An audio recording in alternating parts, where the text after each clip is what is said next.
Chers amis du PP, mercredi 17 février et le contexte a complètement changé par rapport à la vidéo tournée il y a quelques jours seulement, celle où je me suis coupé la tête au même endroit. J'avais cadré un peu trop bas de façon trop désinvolte et pas vérifiée. Donc voilà, temps presque printanier. Il fait, bon ben là il y a un petit nuage qui passe, mais il fait 12-13 degrés dans l'après-midi et les températures nocturnes ne descendent guère sous 3-4 degrés. Cette nuit, je pense, sera plus doux avec le ciel couvert. Ce sera sûrement 5-6 degrés. Je vous incrusterai ces courbes. Et alors, quand on est un tout petit peu curieux, observateur, on voit que des signes sont là qui montrent que ça bouge. Alors bien évidemment, nul ne peut prédire ce que sera la saison à venir. Et l'histoire, il y a eu un bel hiver, donc l'été sera beau, oubliez-le, il n'y a pas de corrélation de la météo sur 6 mois. On peut y croire, ça c'est une chose, mais statistiquement, il n'y a pas d'effet. D'ailleurs, ceux qui pensent aussi que l'hiver a été froid, donc il n'y aura pas de problème avec les parasites, ils sont morts, ignorent les bases de l'écologie. Les bases de l'écologie nous disent quoi? Les parasites autochtones. Il y a quelques exceptions, il y a Obama, je ne sais pas si vous connaissez Obama, ce platelminthe, un ver plat qui a commencé à être introduit, qui pour l'instant est signalé un peu partout en France, mais semble surtout se répandre sur le littoral ouest, sans doute beaucoup à travers les plants et les échanges et les achats de plants en godet. Donc lui, il est frileux. N'y voyez aucun racisme, Obama est frileux. Et donc lui, effectivement, si par malchance il y en avait peut-être un dans mon potager, peut-être, condition qu'il ne soit pas à 30 cm de profond, il aurait pu être éradiqué. Pour revenir aux parasites, ne pensez pas que le froid va, de façon significative, régler les problèmes de parasites. Pour une raison très simple, les parasites sont là depuis bien plus longtemps que vous. Et donc des hivers froids, ils en ont connu, et ils en ont pris des coups sur la barre. Et pensez bien que leurs mécanismes naturels sont adaptés depuis bien longtemps. Ils savent faire face. Donc vous pouvez vous rassurer, mais ne pariez pas trop. Ne mettez pas votre main à couper, vous risquez d'être manchot dans quelques mois. On va faire un petit tour donc pour vous dire qu'il y a quelques petits signes qui peuvent vous alerter. Par exemple chez moi, donc depuis quelque temps déjà, les noisetiers ont des chatons. Je vous incrusterai ça dans l'image pendant que je parle. J'irai faire une photo tout à l'heure. Plus récemment, j'ai ici un essai de quelques bulbes de safran. J'ai vu que ce safran était sorti. L'oignon et l'ail, alors à la fois de l'oignon semencier qui est ici, de l'ail et des bulbes d'oignon pour la production de consommation mi à l'automne, mi-début novembre, première quinzaine de novembre quelque part, sont en train de sortir. Autre indicateur là-bas, j'ai un ou deux pieds de jacinthe qui doivent rester, ou de narcisse, je confonds toujours les deux, excusez-moi, mais qui ont dû être hérités du temps où c'était une prairie ici et que je conserve précieusement comme indicateur. Qu'est-ce qu'il y a encore? Les bourgeons d'un certain nombre de plantes, ici les cassissiers, en haut devant la maison les érables du Japon, les Acer palmatum.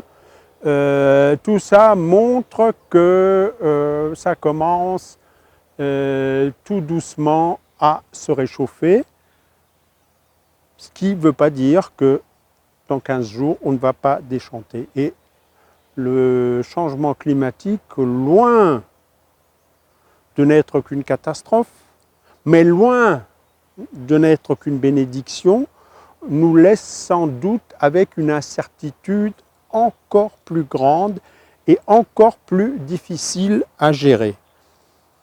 Face à quoi je joue à ce que j'appelle le loto potager. Le loto potager, c'est quoi? C'est de faire un petit essai. Vous avez sûrement des fonds de sachet de semences qui traînent. Vous avez peut-être récolté vos propres semences et vous en avez un bocal plein. Là, vous recyclez peut-être des tubes de médicaments ou des pots de yaourt ou que sais-je, ou des petits pots d'enfants à moitié plein. Vous avez des semences pour 50 ans au rythme où vous les utilisez. Et donc, qu'est-ce que ça me coûte de jeter quelques graines? Si ça se passe bien, eh bien tant mieux. Et si ça se passe mal, qu'est-ce que ça m'a coûté? Jeter quelques graines. Vous parlez d'un effort. Quand cet effort-là me flinguera, eh ben, j'irai me coucher. Enfin, je veux dire, j'irai me coucher à 2 mètres sous terre, quoi. Allez, on va faire un petit tour. Donc, vous avez vu la serre, là, je ne reviens pas dessus, si ce n'est que les terrines de semis sont évidemment revenues vu que les températures nocturnes restent positives. Mais on va regarder 2-3 petites choses, toujours observer, enregistrer, analyser, comprendre et ne pas répéter les erreurs. Ne pas répéter les erreurs, c'est la base du progrès.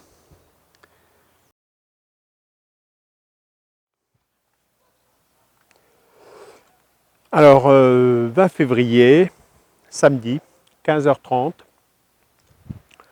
je rajoute et je vais incruster ce petit passage parce que j'ai oublié une ou deux choses et puis surtout ça a un tout petit peu évolué ce matin en allant cueillir ma mâche. J'ai vu les petites fleurs de safran là-bas et c'était trop tentant que de les ajouter. Alors, on est passé donc d'un extrême à l'autre. À l'instant où je vous parle, ici, chez moi, à la station météo, il fait, donc dans un système qui est abrité du soleil direct, 18,5 degrés à l'endroit dont je vous parle. Cette nuit, les températures sont restées positives, hein, donc on flirtait avec le zéro sur mes différentes sondes, celle qui est ici dans les châssis et les deux qui sont à l'intérieur. Donc bien entendu, par temps clair, il fait encore très frais. Je vous incrusterai la température minimale atteinte par la station météo cette nuit parce que évidemment il faut que je lise ça sur l'ordinateur. J'ai oublié de le faire quand je suis parti avec ma caméra. Donc le moment est pour l'instant à l'aération. Hein. Si vous avez une serre fermée comme moi, des châssis qui sont déjà en production, les miennes ne le sont pas encore, ils sont en préchauffage. Hein, donc je réchauffe le sol dans ces deux châssis. Mais donc si vous avez des cultures, je l'ai sous-entendu lors d'un des tournages précédents, il y a plus de plantes qui crèvent de l'excès d'eau en hiver ou au printemps précoce que, à proprement parler, du froid. Donc dès que j'en ai l'occasion, même si ça fait chuter les températures, j'ouvre de façon à ce que ça s'aère. Et donc, parmi les marqueurs de printemps, hein, ou du fait que la vie repart, Bien évidemment, je n'ai pas la patience de m'installer sous abri, etc., pour vous filmer les oiseaux que j'entends autour de moi. J'ai vu mes mésanges qui sont juste en face de la fenêtre de ma cuisine, donc inspecter leur nid. Là, j'entends un corbeau ou une pie-noire ou je ne sais pas quoi en train de gueuler. Donc, l'activité des oiseaux aussi est en train de repartir. Mais ce que je voulais vous montrer, donc, ce sont ces fleurs de safran. Je voulais compléter cela, ces premières fleurs, premiers indicateurs. Et voilà donc ici, juste devant moi, ces 4 premières fleurs de crocus, donc 5e qui va sortir très très vite ici. Donc planté ici, c'était un sachet vendu comme safran, hein, puisque donc les étamines des crocus récoltées et séchées constituent ce qu'on appelle le safran. Je soupçonne le safran d'attirer ou d'intéresser beaucoup mes râteaux-pieds et donc j'ai voulu faire un essai pour voir quelle serait la survie de ces plants de safran. Donc là, je suis d'abord en train de les installer et de les multiplier. Et puis l'année prochaine, je pourrai observer la mortalité ou la disparition de ces bulbes. Allez, puisque la caméra est sortie, j'ai oublié de vous donner un peu les maximums qu'ont atteint aujourd'hui mes 2 systèmes de forçage, hein, donc le tunnel et les châssis. On va voir ça et on reprendra le cours normal de la vidéo que j'avais commencé il y a 2 ou 3 jours. Voilà, alors vous ne les entendez pas à travers le micro, mais je viens d'entendre les lanceurs d'alerte, donc qui ont dû m'apercevoir, à moins qu'ils viennent de repérer le chat qui essaye de me retrouver. Alors donc, différentes sondes, maximum atteint aujourd'hui. Donc là, de nouveau, le temps est en train de devenir un peu plus trouble et le soleil déjà en train de baisser vers 15h45. La sonde numéro 1 qui est donc maintenant elle aussi libre puisque j'ai enlevé le voile pour apporter le maximum de lumière à mes différents plants, sauf là-dessous, il y a des plants de pommes de terre qui ne sont pas encore sortis, donc ils ne peuvent pas encore capter la lumière. Sinon, malheureusement avec l'âge, donc elle a 4 ans maintenant, le plastique de ces tunnels s'assombrit, hein, s'obscurcit et laisse un peu moins bien passer la lumière. Donc j'ai estimé que la priorité était maintenant à la lumière vu les températures qu'on a. Donc sonde 1 comme la sonde 3 ne sont pas tout à fait au même endroit, à 2 mètres l'une de l'autre, mais sont donc à nu maintenant. L'une a atteint donc 0,5 cette nuit, plus 0,5 cette nuit, et 30 en début d'après-midi. Elle est actuellement à 23. La 3, elle, a atteint 0,5 aussi, un maximum de 30,5. Donc vous voyez que les températures sont cohérentes. Et elle est actuellement à 25. Donc des petites variations comme ça peuvent être liées tout simplement à la position du boîtier et à l'endroit où se trouve cette sonde. Je vous mime ça avec cet appareil-là. Je vais essayer de garder l'antenne pour éviter des scratchs sur le son. Supposons que l'antenne est ici derrière, près du plastique. Si je mets la sonde comme ça, elle atteindra une température moins élevée que si je la mets comme ça et qu'elle est exposée au soleil qui est là-bas derrière moi. hein. Donc la position même de la sonde va influencer un tout petit peu son indication. Antérieurement, quelqu'un m'avait, quand j'avais parlé de ces sondes, quelqu'un m'avait mis un commentaire. Est-ce que je les ai étalonnées? Très exactement, j'ai 3 sondes et je les ai mis l'une à côté de l'autre à 0,1-0,2 degrés près au même endroit, donc dans mon salon, elles indiquent la même température. Ce qui n'est pas toujours le cas, hein. Faites la vérification, il y a des fois des choses tout à fait surprenantes avec ce que j'appelle gentiment des chinoiseries. Vous pouvez avoir 0,5 ou presque 1 degré de différence. Et donc à titre de comparaison, la sonde 2 qui est là-bas dans le châssis que j'ai entrouvert pourquoi? Pour évacuer l'humidité, parce que mon objectif est non seulement de réchauffer le sol, mais aussi de le ressuyer, parce que très prochainement, je vais mettre là-dedans un certain nombre de semis que je suis en train de faire. Donc là-bas, la température n'a atteint que 27 degrés avec cette aération durant la journée, et elle n'est descendue que à plus 1. Donc c'est un tout petit peu moins descendu dans le châssis, bien que les deux valeurs soient voisines. Et donc vous pouvez voir qu'on a commencé un certain nombre de semis en terrine. Certains sont encore dans la maison. Donc on prépare les terrines. J'ai le chauffage au sol, donc je les pose au sol, ce qui fait que le terreau va se réchauffer et le début de la germination s'enclencher très vite.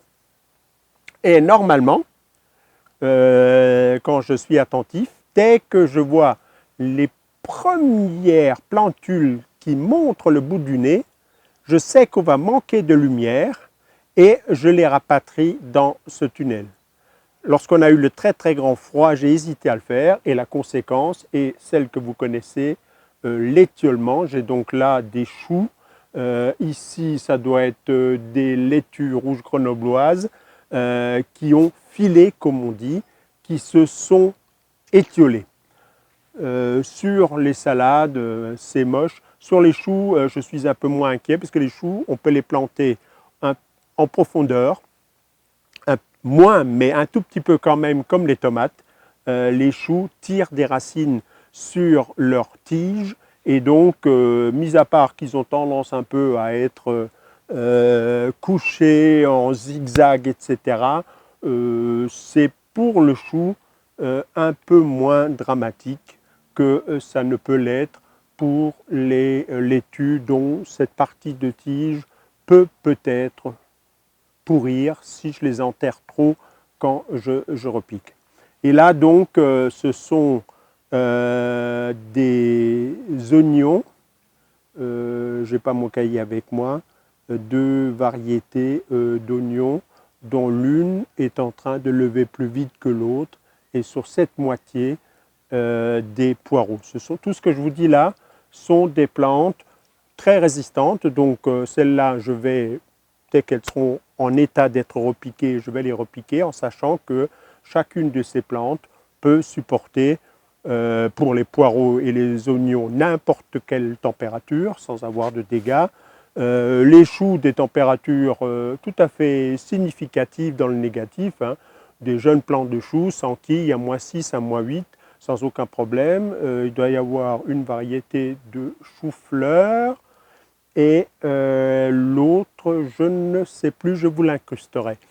Les laitues grenobloises peuvent s'enquiller à -8 sans aucun problème et par conséquent, donc, je ne suis pas très inquiet. Derrière, ce sont des Batavia semés un peu plus tard qui pointaient leur nez hier et que j'ai sortis ici. Voilà donc un tout petit peu où en est cette affaire et on va reprendre le cours normal de la vidéo dans laquelle je vais vous incruster ça. Je suis coupé là, je ne sais pas, je n'ai pas le cadrage en tête, hein, donc je vais rester comme ça pour ne pas encore me couper la tête sur les images.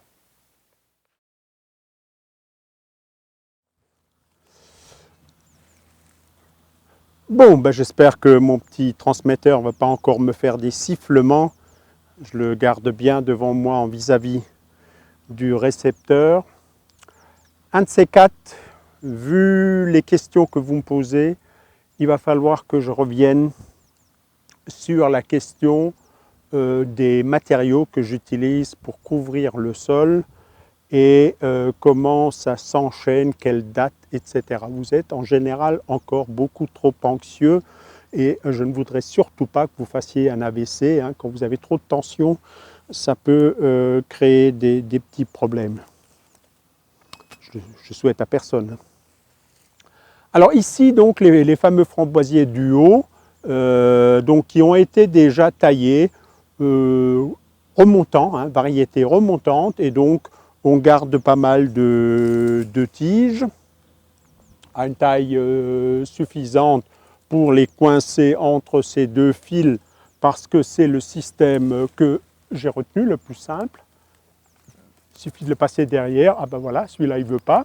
Alors il y a une astuce qui consiste à le passer derrière une autre canne qui va le retenir. Voilà. Par terre, vous voyez à la fois de la sciure et à la fois du roseau. Alors qu'est-ce que c'est que ce bazar?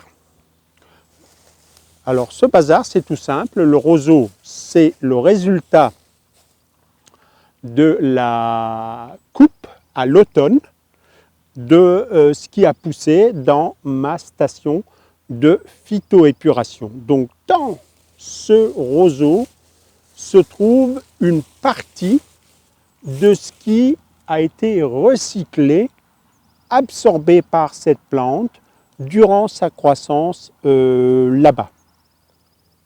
J'arrête de faire des promesses, mais je vais quand même essayer. Oui, parce que je vous promets, je vais faire une vidéo sur le sol cet hiver. Le champion des promesses non tenues. Hein. Je pourrais être homme politique. Hein. Je ne fais plus de promesses, mais si j'ai un peu de temps, je vous expliquerai quand même tout le système de phytoépuration lié à notre maison qui me permet donc de recycler par voie indirecte, donc sans qu'il y ait de contact possible entre nos déjections et les légumes via donc cette biomasse.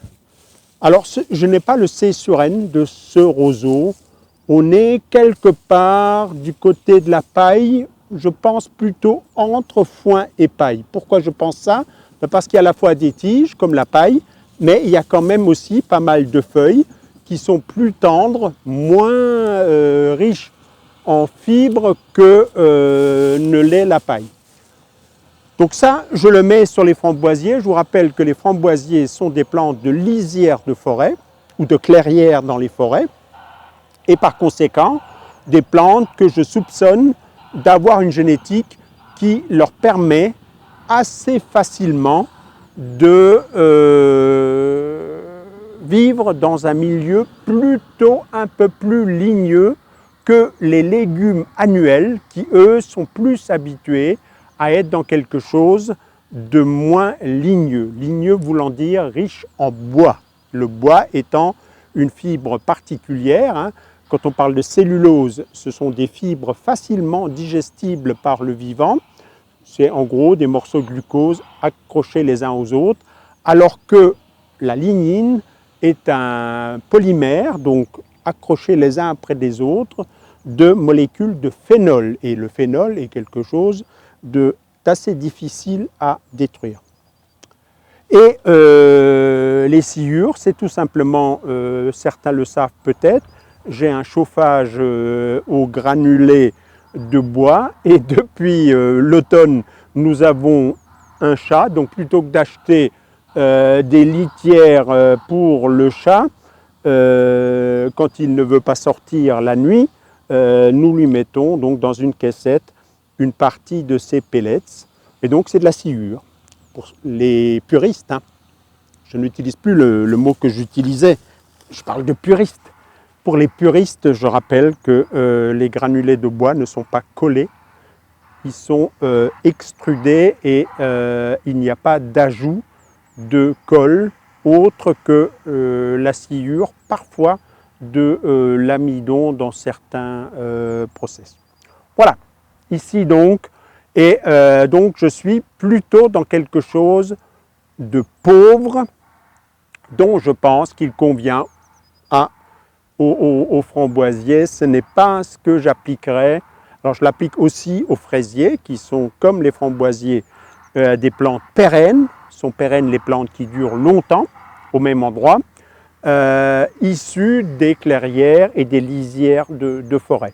Donc là aussi, habitué, je pense, génétiquement.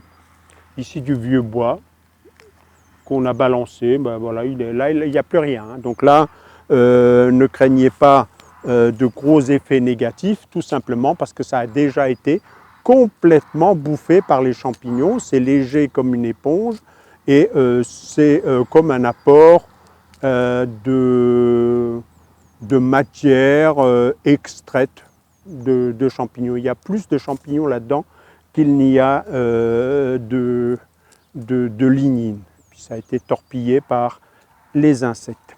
Voilà, donc ça traîne ici en attendant que ça se décompose. Ça fait des refuges pour des tas d'organismes, d'insectes que je ne connais pas. Allez, on continue. Alors si jamais vous entendez comme un cri de corbeau, ce ne sont pas du tout des corbeaux, il y a un chantier avec un bulldozer qui, chaque fois qu'il enclenche la marche arrière, a ce système qui évite d'écraser des gens sur les chantiers. Ce n'est pas pour agacer les voisins du tout.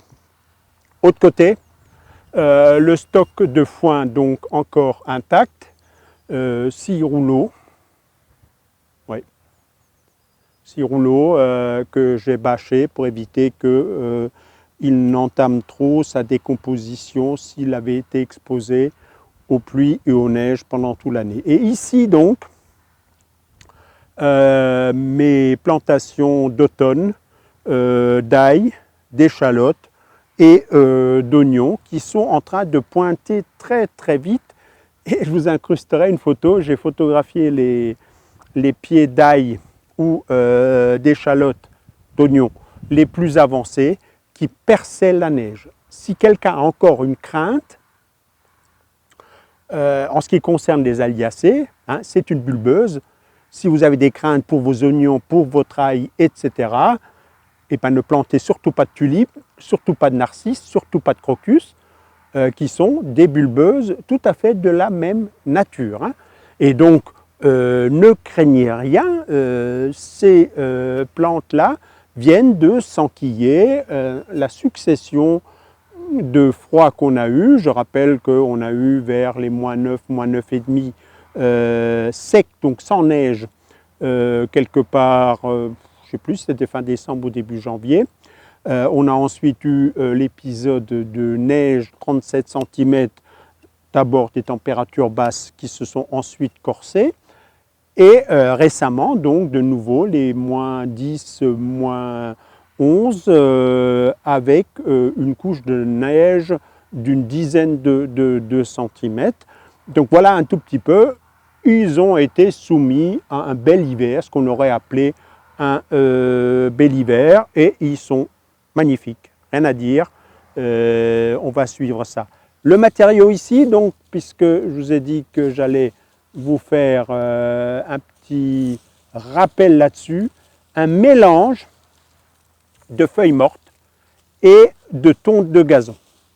Donc c'est ce que j'appelle un succédané du foin. Et ici, c'est plus une dominante de feuilles parce que, bon, maintenant surtout parce que une partie des brins de gazon se sont déjà décomposés ou ont été gaulés par les vers de terre qui les ont enterrés. Donc il reste plus de feuilles, beaucoup plus de feuilles que de gazon, mais dès le départ, il y avait plus de feuilles que de tonte de gazon. Donc c'était un mélange dit pauvre. Pourquoi un mélange pauvre? Ben, tout simplement parce que les aliacées, c'est bien connu. Alors dans les guides, on vous dit qu'ils n'aiment pas. Moi, je n'ai pas constaté ça. Donc ils n'aiment pas la fertilisation, ils n'aiment pas le fumier, etc. Je n'ai pas constaté d'effet de ce côté-là. Mais en tout cas, ce qui est certain, c'est qu'ils n'en ont pas besoin. hein. Et donc là, le voisin et puis moi-même en bas dans le verger, j'ai collecté des feuilles mortes et j'ai donné ça, j'ai affecté ça prioritairement donc aux Aliacées. Donc voilà, ça c'est en train de pousser, je vous mettrai quelques gros plans. Ici, une zone qui est restée nue. Alors ça c'est pour faire jaser. Hein, ça c'est pour vous brouiller, pour que mes auditeurs, ceux qui, je ne sais pas comment est-ce qu'on dit, ceux qui regardent mes vidéos, soient paumés complètement. Mais oui, je fais le contraire de ce que je dis de faire. Alors, explication, j'ai récolté ici très tard des pommes de terre et des patates douces. J'ai semé de la mâche et cette mâche a... Ah non, je n'ai pas semé de la mâche. J'avais balancé des mâches au printemps, il n'y a pas de semis là, c'est des levées spontanées, mais je m'attendais à ce qu'il y ait beaucoup plus de mâches qui poussent. Alors il y en a, on en a récolté, on en a mangé à midi, je vous incrusterai l'état du saladier de midi, c'est de la tuerie hein, en termes de goût. Quand vous avez mangé à ça, vous ne pouvez plus manger de la salade de supermarché, même de supermarché bio, elle n'a aucun goût. Il y a aussi un peu de cardamine. Je vous ferai un gros plan sur la cardamine qui est une flore spontanée que je récolte avec la mâche. Vous en verrez hein, sur le saladier de la mâche en plein milieu. Il y a un petit pied de cardamine, petite comme ça parce qu'après elle devient fibreuse et beaucoup moins intéressante. Elle est extrêmement goûteuse. Hein. C'est un peu comme du cresson. Et j'adore ça, donc par chance, elle vient spontanément. C'est une plante qui fait gicler ses graines. Hein, c'est une crucifère, enfin brassicacée maintenant, donc, dont les siliques, la gousse des crucifères s'appelle des siliques, s'ouvrent brusquement. Il suffit d'un peu de vent, une goutte de pluie ou quelque chose, et bing, les graines volent à, je ne sais pas quelle distance, mais facilement à 2 mètres. Et donc voilà, il y a pas mal de cette cardamine qui a poussé ici, mais malheureusement, donc, terrain resté nu. Bon, ceci dit, il a encore une bonne structure, hein, vous pouvez le... Bon là, il est humide, hein, mais il a gardé. On peut tout à fait, et c'est ça que je voudrais vous faire passer comme message. Il n'y a pas de dogme dans le potager du paresseux. Il y a des tonnes et des tonnes de raisonnement. Si pendant 5 ans, j'améliore de façon considérable ce qu'on appelle la structure du sol, ben, quel est le mal de reculer pendant une année pour repartir, etc. Hein, donc, on n'est pas obligé de protéger le sol tout le temps. Alors là, prochainement, je vais donc finir de récolter ces mâches et cette cardamine et je vais compléter en repiquant parce que j'ai encore des bulbes. Je veux mesurer la différence entre l'ail planté à l'automne et l'ail planté au printemps. Donc là, dans les prochains jours, hein, si le temps se maintient, parce que ça urge maintenant, je vais repiquer ces bulbes là-dedans et puis remettre donc un peu de ce matériau, j'en ai encore derrière ces rouleaux de foin. Alors ici devant, le persil, hein, qui lui a beaucoup souffert, qui va de nouveau repartir à partir du cœur, mais dont les feuilles extérieures ont été abîmées par le froid, la neige, etc. Hein, donc ça, c'est quelque chose qui est, on va dire, normal. Hein, ça a beau être une bisannuelle, durant l'hiver, le persil à déguster. Des choux de Bruxelles ici, plantés très tard. Je pense qu'on était en octobre, si ce n'est en novembre. Et comme vous pouvez le voir, trop tard, il y a des tout petits choux ici, mais la récolte, alors ils sont délicieux, mais la récolte est plutôt fastidieuse, on va dire, même si ici ils sont un peu plus grands. Hein, donc voilà, pas une réussite. Le son, enfin que je connaissais, hein, j'ai joué l'auto, j'ai perdu. Mais notez que dans les légumes qu'on appelle légumes d'hiver, la majorité ne bouge plus sous nos climats où la lumière devient très faible, où les températures deviennent très basses, où l'humidité est très élevée, ne bougent plus durant l'hiver. En fait, ils sont au frigo. Votre potager devient une sorte de frigo et une partie des légumes que je vais vous montrer, tout simplement, ne pourrissent pas trop ou ne souffrent pas trop durant l'hiver, ce qui fait qu'entre 2 épisodes de neige ou 2 épisodes de grand froid, ou même parfois pendant le froid, vous pouvez les récolter. Tout cela dépendant beaucoup, je vous le répète, de l'âge du légume. Plus il est petit et plus il est résistant. Mettez ça dans votre tête et non pas le contraire. C'est parfaitement contre-intuitif, mais c'est absolument implacable.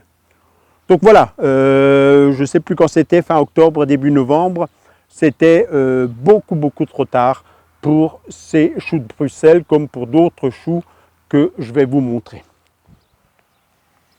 Bon, alors ici de l'autre côté, justement, certains de ces légumes, des poireaux que je n'avais pas arrosés, qui étaient maigres comme ça à l'automne, qui ont en partie passé l'hiver, en partie font un peu la gueule quand même. Alors je me souviens plus ce que c'était comme variété. C'était un ruban. Pour une fois, je m'étais gouré en prenant un sachet de graines. Ça là, ce sont des rejets de poireaux de l'année d'avant qui étaient semenciers l'an dernier, montés en graines, et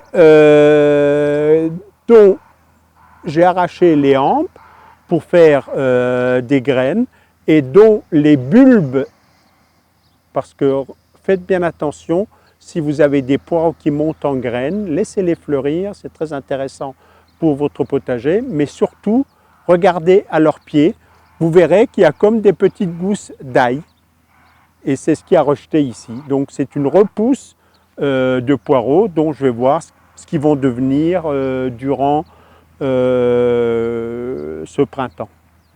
Là-bas derrière, des Chicorées Carole. Alors, il y avait un voile P17 dessus, mais comme vous voyez, je l'avais mal calé, pas piqueté, etc. Et il a donc été un peu balayé par le vent, mais alors on a récolté pas mal de scaroles en début, ça devait être décembre. Quelques-unes ont passé l'hiver et s'en sortent plutôt bien, mais quelques-unes, là, je vois, non, je voyais le cœur. Alors ça, c'est un des problèmes que j'évoque dans l'autre vidéo, c'est que en hiver, certains des légumes souffrent davantage de l'humidité et pourrissent, notamment au niveau du cœur où cette eau va stagner. Donc là, par exemple, c'est typiquement le cas de ce pied, bien que il y a peut-être aussi les râteaux-pieds qui ont donné un petit coup de main, qui l'avaient rongé par en dessous. Difficile à déterminer qu'est-ce qui est la cause de la mortalité. Des choux cabus, alors eux, là c'est cuit de chez cuit, hein. Vous pouvez voir, donc c'était déjà des repousses, hein. Donc j'avais coupé comme toujours, je récolte la pomme et il se forme des petites pommes que j'aurais pu récolter si elles n'avaient pas gelé. Alors je vais les laisser parce que ça va monter en graines. Celle-là avait été grignotée par les râteaux-pieds par en dessous, donc il n'y a plus d'enracinement, il y en a quelques-uns. Mais les autres, on va précieusement les garder 2, 3 comme ça pour faire des fleurs très tôt, hein, ça fleurira très très vite. C'est une bisannuelle, donc maintenant elle a pris le froid, maintenant elle est en mode, il faut que je fasse des fleurs et des graines. Et puis au milieu de tout ça, toujours chez moi, partout, des mâches spontanées, donc qui viennent comme ça, où bon leur semble, tout simplement parce que toujours, je laisse monter des mâches en graines. Alors ici, donc, en aval de la serre, plusieurs choses. Des petits choux de Bruxelles qui avaient été étouffés par les pommes de terre l'an dernier et qui n'ont donc jamais rattrapé la croissance. Au premier rang, l'espèce de compost de surface. C'était l'hiver le chemin le plus court où on pouvait balancer différentes choses, que ce soit à la fois des résidus de culture, hein, donc les fans de pommes de terre, les pieds d'aubergine ou de piment et de poivrons, etc. Et puis ensuite, les déchets verts, entre guillemets. Je vois là des pommes de terre. Ah ben celles-là, elles étaient restées dans la serre. Elles sont gelées, les fameuses peaux d'orange, déchets de salade, etc., etc. Ici, zone nue. Zone comme la précédente, récolte très tardive, on était deuxième quinzaine d'octobre, de mon essai de pommes de terre, 3 variétés résistantes au mildiou.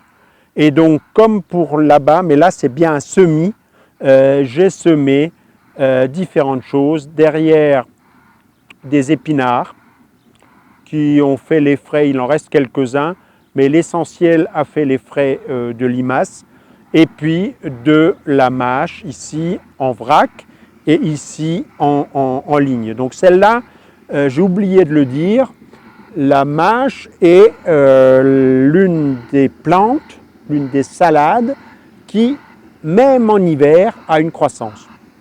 Cette mâche-là ne se voyait pas il y a un mois.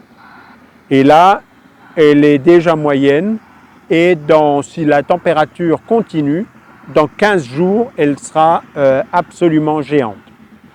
Là-bas derrière, dans le foin, des essais avec des oignons repiqués en octobre. Il y a des semis de carottes qui ne se voient pas dans le mouron des oiseaux, mais on les déterrera une autre fois. Je n'ai pas envie de les déterrer maintenant. Vous serez surpris que là-dessous, il y a des carottes. Et au premier rang, donc des côtes de bêtes de toutes les couleurs qui ont bien souffert du froid. Je vais vous montrer ça là-bas, mais dont le cœur va repartir. Ne vous faites pas de soucis.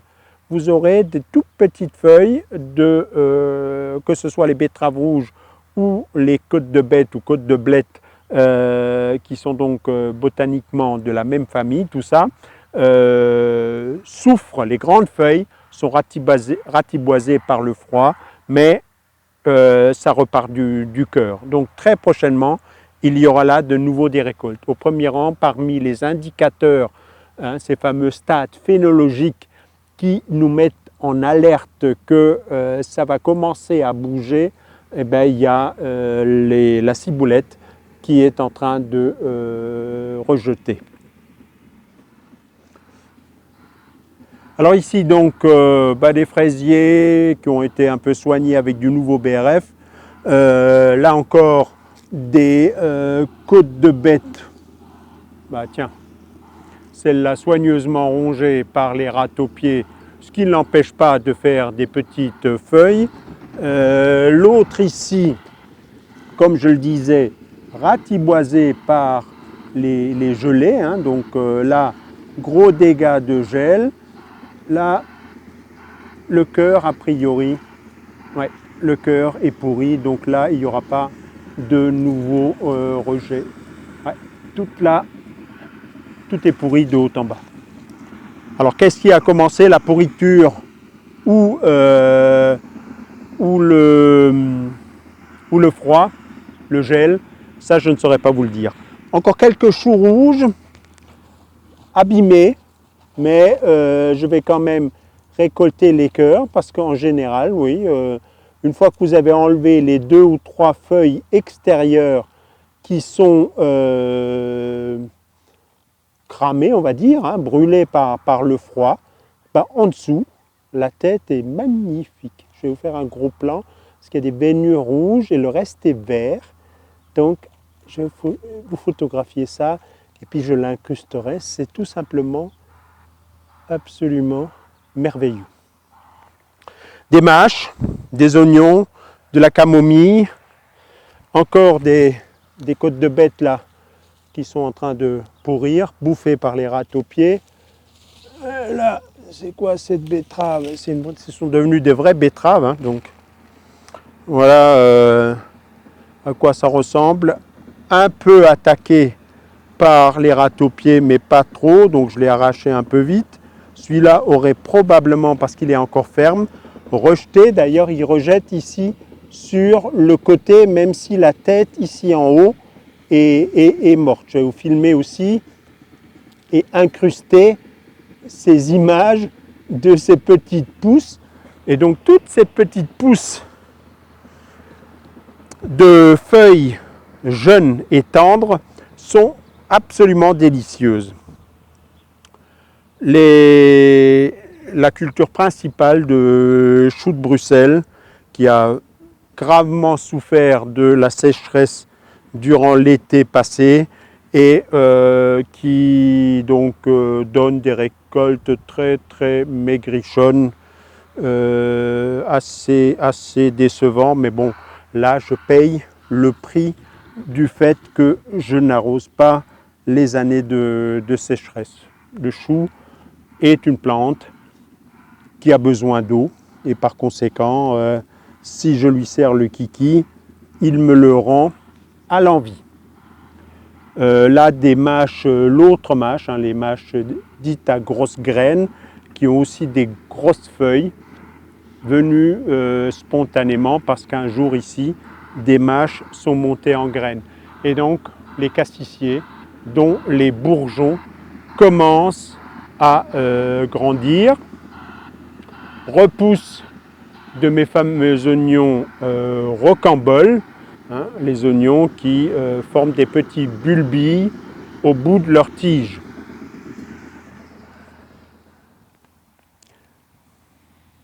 Bon, alors après les cassissiers ici, l'emplacement où on avait récolté les céleris dans une vidéo du début de l'hiver, laisser quelques choux de Milan, là encore, cuits à l'extérieur, mais quand on creuse dedans, on trouve encore de quoi faire une petite salade tendre, certains ayant été récoltés, hein, donc décapités, comme celui-là qui n'a plus fait de feuilles, lui il est mort, pourri, mais celui-là a encore des feuilles, est en train de faire des petits bourgeons qui rejettent, donc que j'ai l'intention de laisser pour les butineurs, hein, donc ça va fleurir assez vite. Des céleris, donc certains de ces céleris qui étaient trop petits pour être récoltés, ont passé l'hiver, ont une belle touffe verte et par conséquent, ils vont monter en graines. Donc, il faut savoir que les apiacées, hein, anciennement les ombellifères, sont des plantes très intéressantes dans un potager parce que ce n'est pas une fleur, c'est une inflorescence constituée d'une multitude de petites fleurs et ces petites fleurs attirent des petits butineurs. Donc c'est extrêmement intéressant. A priori, j'ai qu'une variété de céleri, donc bien que ce soit à fécondation croisée, j'espère que vous m'entendrez quand même avec le chantier là. C'est épouvantable, pas une bonne idée de faire ça aujourd'hui. Je veux dire, moi, je n'ai pas une bonne idée de faire cette vidéo aujourd'hui. Je ne veux pas critiquer les gens qui font le chantier, ils le font sans doute quand ils ont le temps de le faire. Et je vais récolter les graines de ces céleris, bien que donc ce soit une plante susceptible de se croiser. Au premier plan des poireaux, alors ce sont des poireaux comme ça. C'est des poireaux que vous m'avez vu repiquer au début de la saison précédente, donc quelque part, je pense qu'on était en mai. On a récolté au fur et à mesure et il reste les derniers exemplaires qui ont encore continué de s'épaissir durant l'hiver. Donc ils ont eu une petite croissance durant l'hiver. Je vous montrerai deux choses extrêmement intéressantes, des rejets. Donc je vous montrerai que nous coupons les poireaux au-delà de ce petit plateau, de ce petit nœud qu'ils font en bas avec les racines. On coupe juste au-dessus, ce qui fait que assez souvent, des fois ça pourrit, dans des conditions difficiles là comme l'hiver, la neige, etc. Et puis assez souvent, ça rejette et ça va faire de nouveaux petits poireaux. Ce que je ne pourrais pas vous filmer, mais à midi on a mangé certains de ces poireaux qu'on a coupés ici. Ah, là on voit le toute petite repousse au milieu. Oui, je vais vous filmer ça, c'est absolument spectaculaire. Et donc on a mangé un de ces poireaux, mais ils sont sucrés, mais on dirait des asperges.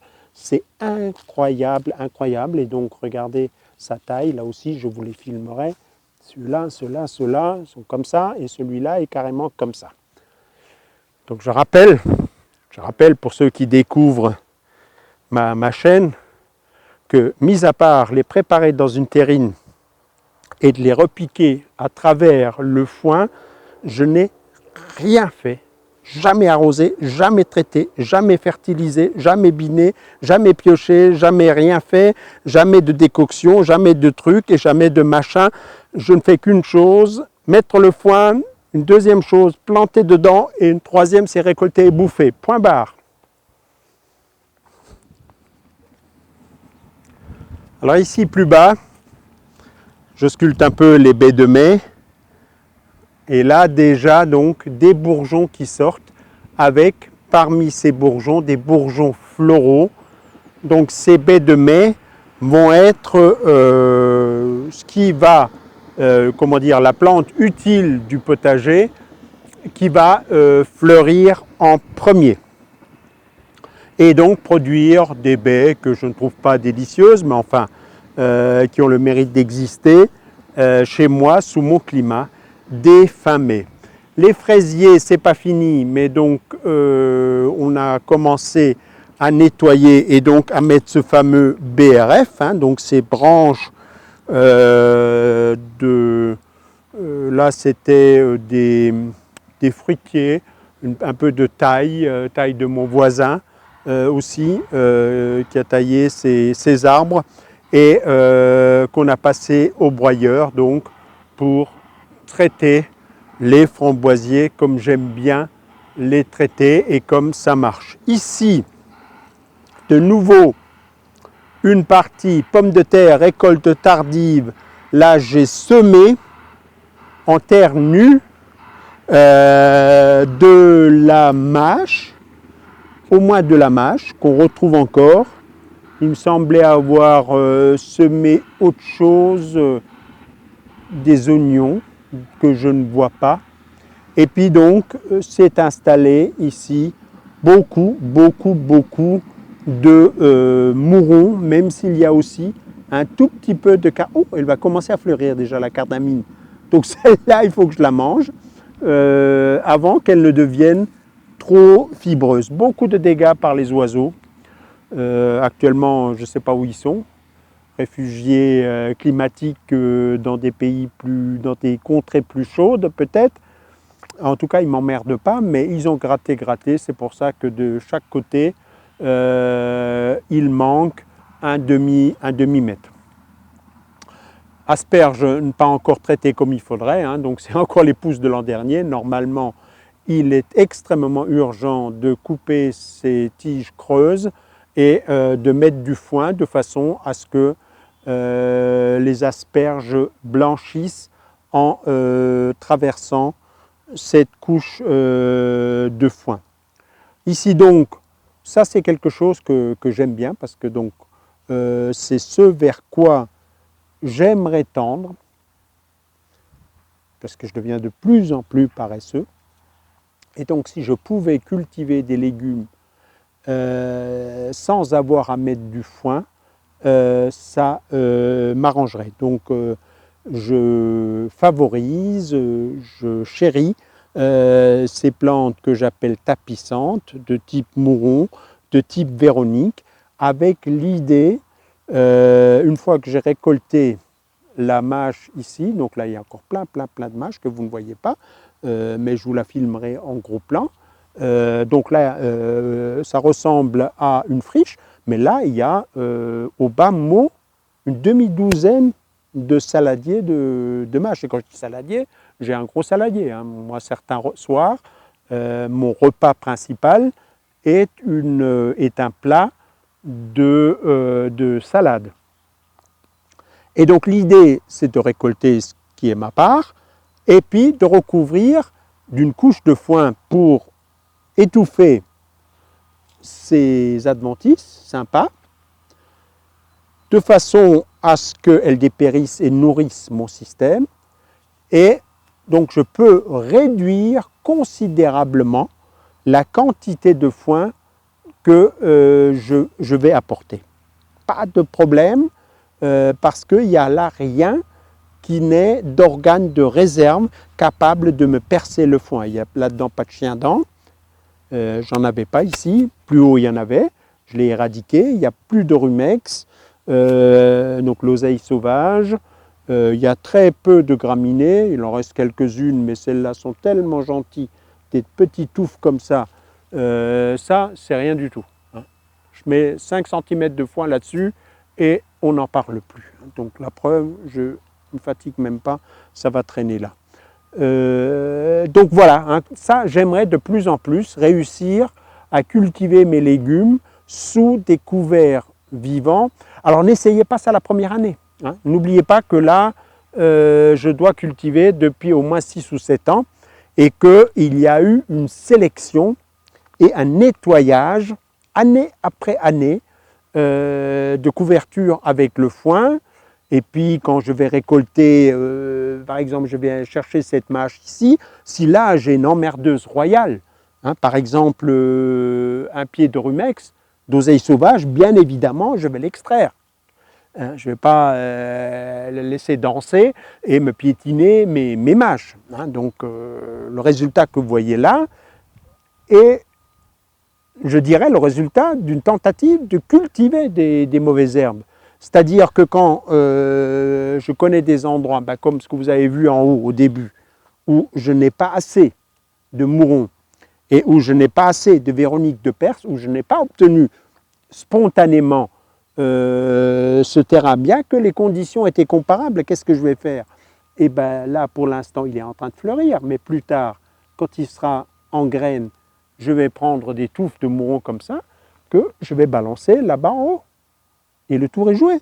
Je vais prendre des Véroniques, une fois qu'elles auront des graines, là elle est en fleur, hop, je prends une touffe comme ça, et je la balance là-bas en haut, et mes graines y seront.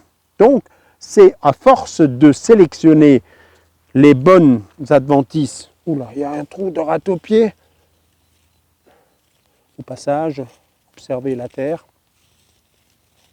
sans rien faire, alors qu'on sort de l'hiver, et que elle était, bon là elle était un peu couverte, mais pas trop quand même. Et en partie piétinée, parce que quand je vais récolter, je passe par là.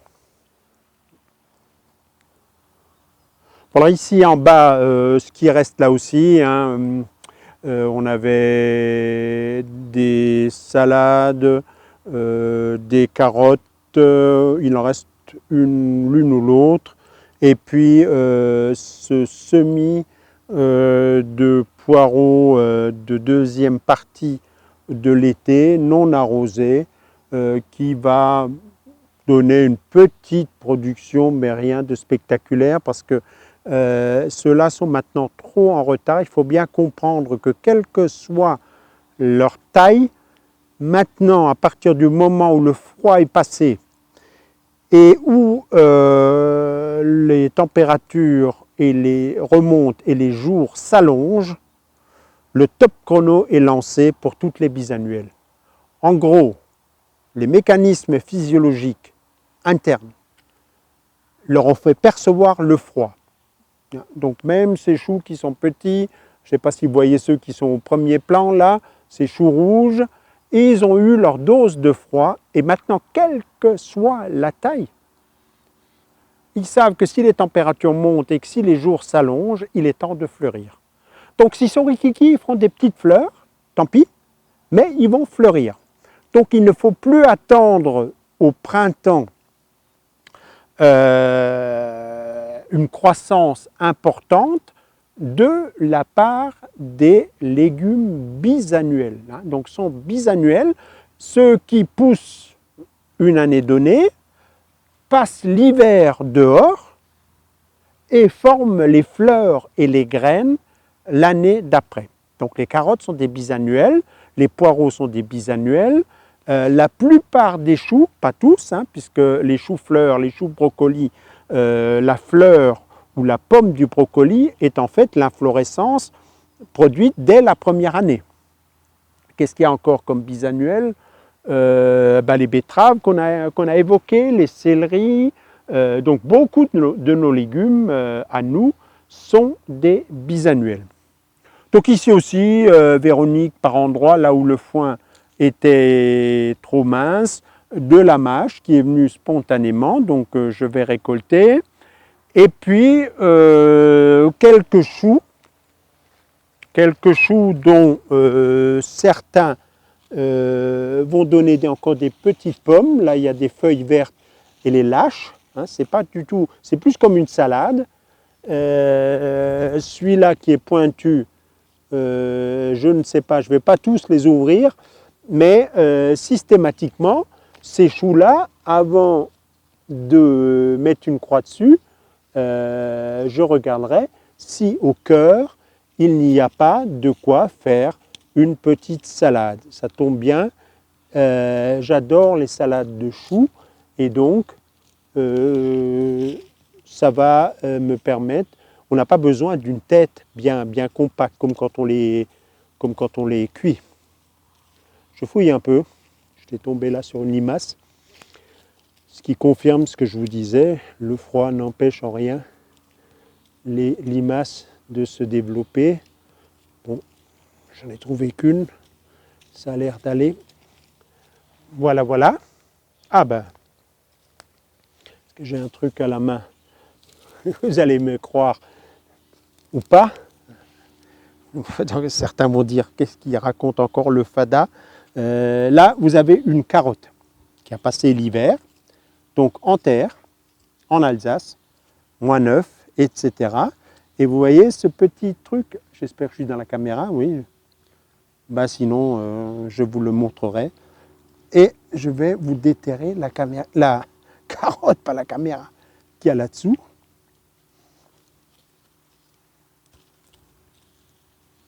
Voilà. Donc pour ceux qui s'inquiètent de cultiver des légumes en hiver, 3 fois rien en termes de feuilles et quand même une racine qui n'est pas ridicule du tout. Alors il faut faire gaffe parce que des fois les carottes, c'est la racine qui est plus sensible et vous avez des petites fissures liées au gel, et ce qui veut dire que quand ça dégèle, ça va pourrir très très vite. Celle-là, ce n'est pas des fissures, mais il y a là eu des petites attaques vers de la carotte ou je ne sais pas trop quoi. Mais bon, l'essentiel quand même est a priori consommable. Alors les artichauts, donc non protégés, pas de voile ni rien, ont payé très cher. Donc là, quand vous les trouvez comme ça, vous vous dites que tout est foutu, mais soyez patient. l'artichaut a une très puissante racine et va fort probablement, hein, il est toujours possible que même une souche crève, mais va fort probablement rejeter et repartir à partir de ces souches. Donc tous les pieds, il y en a plusieurs, hein, je vous rappelle que je les utilise comme sentinelle pour mes râteaux-pieds, hein, pour repérer les râteaux-pieds. Et donc tous sont pour l'instant dans cet état-là. Rendez-vous d'ici 1 mois ou 2 pour voir comment cela évolue. Là encore, une planche cultivée à nu et donc réussit celle-là, un mélange de mâches, de Véronique de Perse, de différentes adventices, un peu de moutarde sur le devant là-bas. Donc là, ça a bien marché. Là, c'est le foin que j'avais mis de côté parce qu'il y avait des pommes de terre, hein, que j'ai récoltées. Et donc là, il y avait double ou triple, on va dire un amas de foin qui a pas mal été digéré et protégé. Ah, on va s'arrêter là-bas. Oui, on va aller là-bas. Alors pourquoi je voulais absolument m'arrêter ici?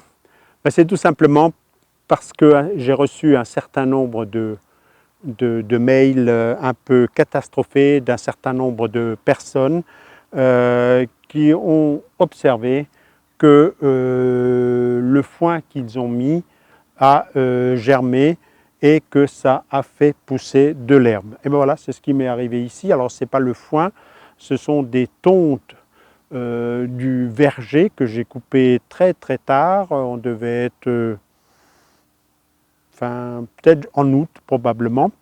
Et donc ce foin avait toutes les graines. Comme je l'ai ramassé avec la tondeuse, donc c'était haché.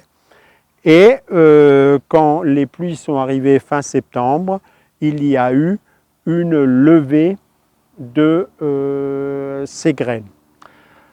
Alors, si ça vous arrive, parce que ça dépendra beaucoup de la nature du foin que vous utilisez, comment est-ce qu'il a été produit, quand est-ce que vous le mettez et quelle est la météo, l'épaisseur des couches, beaucoup de choses vont conduire éventuellement à une levée de graminées, donc d'herbes.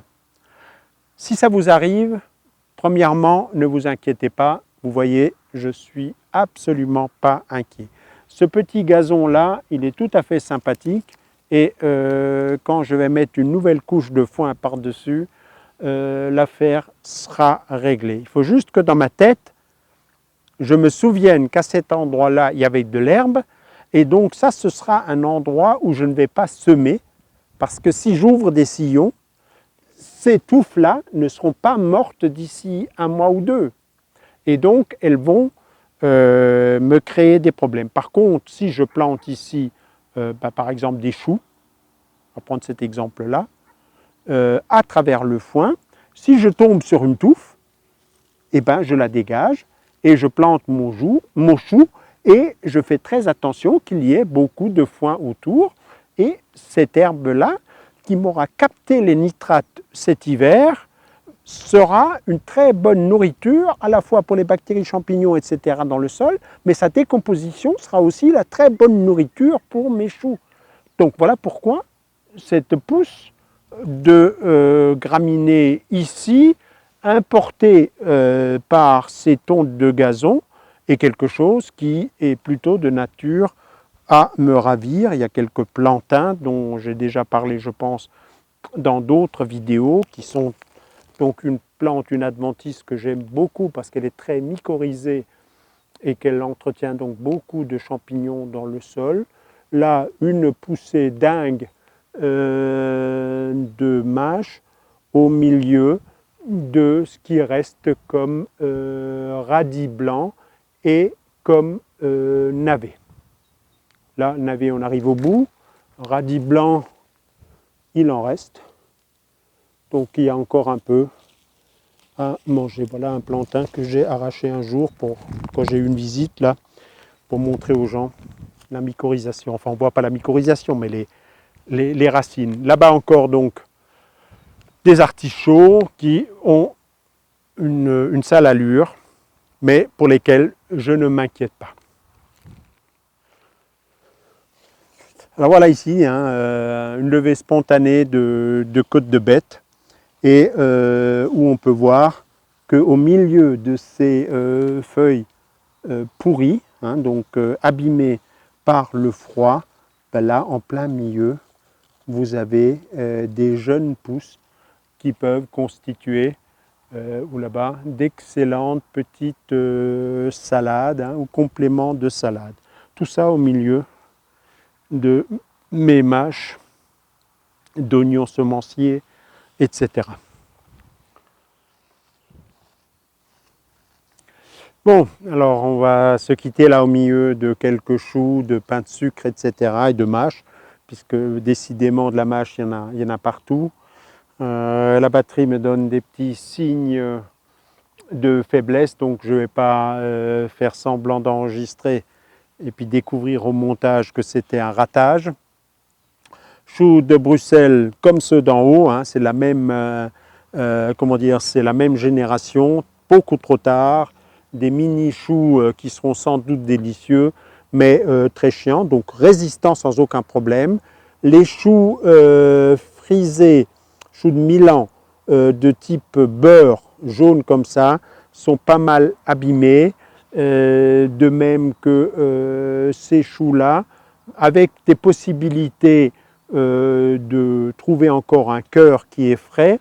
Les pains de sucre sont en partie abîmés, mais en partie on voit des repousses sur le côté qui sont en train de se former déjà et qui vont encore produire un peu.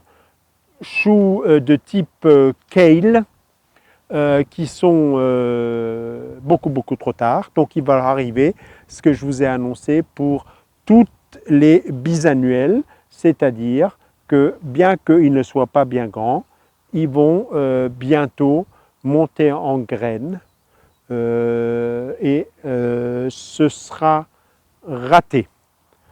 Voilà, l'oseille ratiboisée en surface, mais qui, elle, va rejeter à partir de ses racines, même si on ne la voyait plus, il n'y aurait aucune raison de s'inquiéter. Là-bas, des choux rouges qui sont encore corrects, là, des belles pommes. Le chou vert, il faudrait le sonder. Donc, il y a encore des choses intéressantes avant qu'une nouvelle saison ne reparte. Alors, nouvelle saison qui va repartir comment? Ah oui, là aussi. Celui-là, non, mais celui-là, un cœur qui tient encore. Donc, petit à petit, récolte de ce qui est encore récoltable. Dès que là, je saccage un peu mon potager, je me balade. Normalement, j'évite de le faire quand le sol est mouillé comme ça. Il est en train de ressuyer. Là, ça a déjà beaucoup changé en une journée. Oh la vache, il y a une levée de mâches là qui est spectaculaire. Alors ça, j'ai jamais vu. Enfin, j'ai jamais vu si, mais voilà. Donc ça a passé l'hiver à nu. Ça a souffert. Et puis la mâche, elle aime ça. Sol tassé. Et je croyais que mes semences n'étaient pas bonnes. Je me souvenais avoir jeté des graines à peut-être début décembre. Rien n'est sorti, ça sort maintenant. Donc là, on va bouffer de la mâche. Mes enfants, wow. Et là devant, une fois de plus, ce que je vous ai déjà raconté 36 fois, les petits plants de côte de bête, eux, ont très bien résisté au froid. Les gros sont flagada. C'est une des règles du vivant. Donc c'est sur ces bonnes paroles que je vais vous laisser. Le soleil va vite décliner. Je vais prendre un peu les cropons que j'ai évoqués. La batterie a l'air d'avoir tenu jusque-là. Donc, ciao et à une prochaine.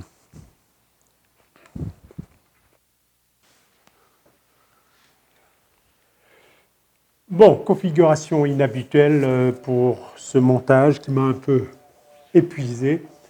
beaucoup d'insertions, donc c'est un travail un peu fou de se retrouver dans les fichiers, et puis évidemment, système pas toujours stable, donc un ou deux plantages.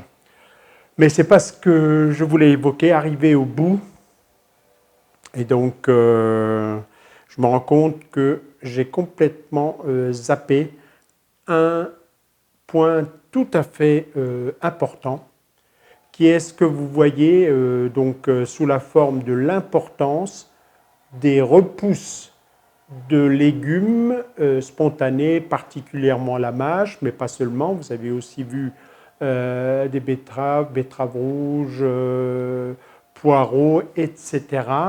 Et relativement peu, sauf quand je le souhaite, relativement peu d'adventices. Il faut bien comprendre ce qui se passe. Quand on travaille la terre, on remet en permanence, on remonte et on mélange et on remet en surface en permanence des graines de certaines adventices, notamment celles qui nous emmerdent le plus, qui chez moi ont disparu, kénopodes, sénesson, un kénopode 300 000 graines. Et par conséquent, dans un sol potager classique travaillé, il y a des centaines de milliers de graines mélangées dans le sol. Celles qui sont très près de la surface vont germer. Alors on va biner. À l'automne, on a une excellente idée, une idée de génie absolu. On bêche et on remet en surface des graines qui vont germer l'année d'après. Et donc l'année d'après, on va biner. Et puis il y a toujours deux kénopodes qui nous échappent, un laitron qui fleurit chez le voisin, et il y a toujours des graines qui arrivent. Ma chance, c'est que je ne travaille pas la terre.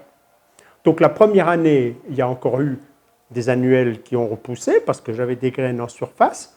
La deuxième année, beaucoup moins. Troisième année, quasiment plus. Et par exemple, celle que j'évoque là, le kénopode, est une adventice que j'aurais du mal à montrer à des visiteurs parce que tout simplement, elle a disparu.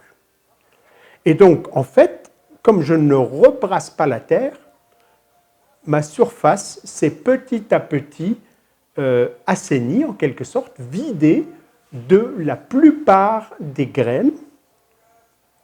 Alors, il y a bien sûr, vous connaissez ces adventices qui fabriquent des petits parachutes et qui volent avec le vent. Je pense au pissenlit. Il y a bien sûr, de temps en temps, un oiseau qui passe au-dessus de mon potager, qui se soulage et qui m'amène des graines de ronces, par exemple, hein, les mûres. Il a mangé des mûres et puis voilà, les graines sont dans son estomac. Donc il y a un petit nombre de graines par rapport à un jardin travaillé qui arrivent et donc que j'arrache en passant quand je les observe ou quand je récolte ma mâche, un petit coup d'opinel qui se perd si jamais il y a un laitron qui s'est installé là. Mais globalement, ce système marche uniquement parce que je ne rebrasse pas la terre. Quelqu'un qui est hésitant et qui voudrait copier ça en continuant de travailler la terre, il va se suicider. Il va se suicider parce que tout simplement, ça ne marchera pas. C'est donc une fois de plus tout un système où tous les éléments se tiennent et par exemple, donc, le non-travail du sol, le non-travail absolu, qui consiste à ne jamais rebrasser la terre, est un des ingrédients qui, dans mon système, explique que j'ai quasiment que les repousses que je souhaite, c'est-à-dire ceux que je laisse monter en graines et dont soit je laisse retomber les graines, soit je disperse les graines en les jetant comme je vous l'ai montré au cours de cette vidéo. Et c'est donc la résultante de cette sélection dans laquelle, dans ma tête, il n'y a pas des mauvaises herbes et des légumes, dans laquelle il y a des plantes qui m'intéressent, m'intéressent parce que j'ai envie de les manger, ou m'intéressent parce qu'elles vont me couvrir le sol sans que j'ai à me fatiguer à cultiver des engrais verts. Donc toutes ces plantes qui m'intéressent, je m'arrange pour les disséminer, et les autres, éventuellement, parce que de temps en temps, il y a quand même par-ci, par-là un laitron, ne rêvez pas, hein, mais tout simplement, ils méritent un coup d'opinel avant qu'ils n'aient eu le temps de produire leurs graines. Et comme ça, mon système, petit à petit, il s'est, au fil du temps, assaini tout seul, au point que vous avez ce que vous avez vu en début de ce reportage, quand je vous montre au tout début cette planche nue dans laquelle il y a relativement peu de mâches. J'avais secoué des mâches, mais visiblement pas assez, et il n'y a plus ou pas encore suffisamment de graines de mouron, de Véronique de Perse, de toutes ces adventices que j'affectionne. Et donc, malheureusement pour moi, le sol est resté nu. Là, on était dans des parties qui n'ont été converties il y a 3 ans. Elles ont 3 saisons de culture derrière elles.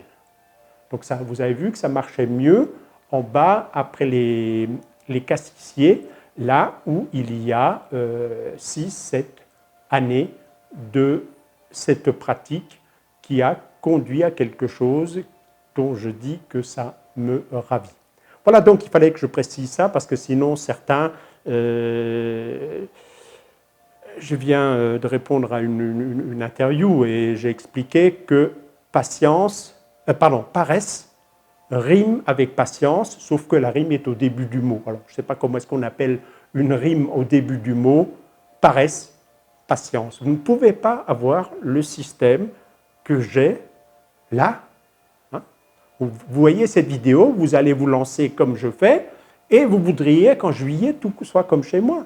Mais non, la nature ne va pas à cette vitesse-là. Je suis désolé pour vous. Il fallait avoir l'idée il y a 10 ans quand je l'ai eue. Allez, ciao ce coup-ci.